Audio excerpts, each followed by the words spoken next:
ময়ো শুনি আছো, কিন্তু মই ক'ব নোৱাৰো যে 12 তাৰিখটোৱে ডেট, কিন্তু 11 তাৰিখলৈকে নহয় সেইটো মই ক'ব পাৰো।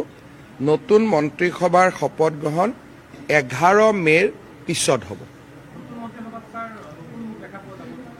এতিয়া যোন মুখ্যমন্ত্ৰী হ'ব তেখেতে সিদ্ধান্ত ল'ব, নতুন মুখ হ'ব, পুৰণা মুখ হ'ব। বৰ্তমান আমাৰ বিধায়কসকলৰ সভা JP নাড্ডা ডাঙৰীয়া আৰু নায়েব সিং চাইনি ডাঙৰীয়াৰ উপস্থিতিত অনুষ্ঠিত হ'ব। বিধায়িনী দলৰ বৈঠকত নেতা নিৰ্বাচন হ'ব।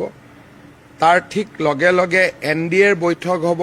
NDAৰ বৈঠকত নেতাগৰাকীৰ BJP নেতাগৰাকীক সমৰ্থন জনোৱাৰ প্ৰস্তাৱ হ'ব।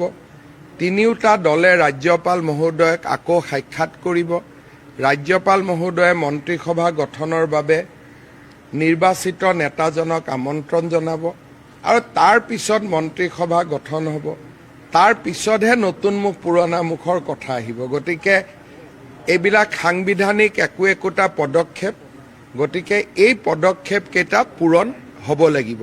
আমি কনক্লুজনত আহিব নোৱাৰো। ষ্টেপ 1, ষ্টেপ 2, ষ্টেপ 3 কৰি আমি আগবাঢ়ি গৈ থাকিব লাগিব।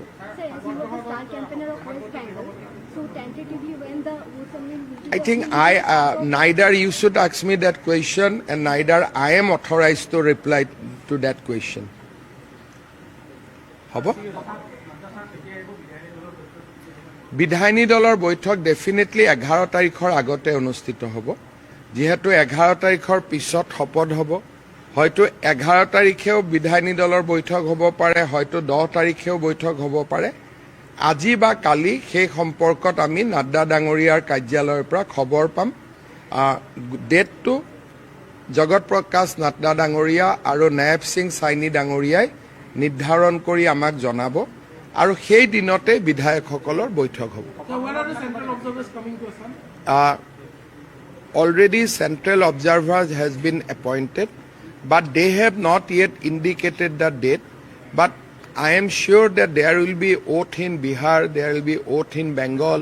So a chronology will be followed, a sequence will be followed.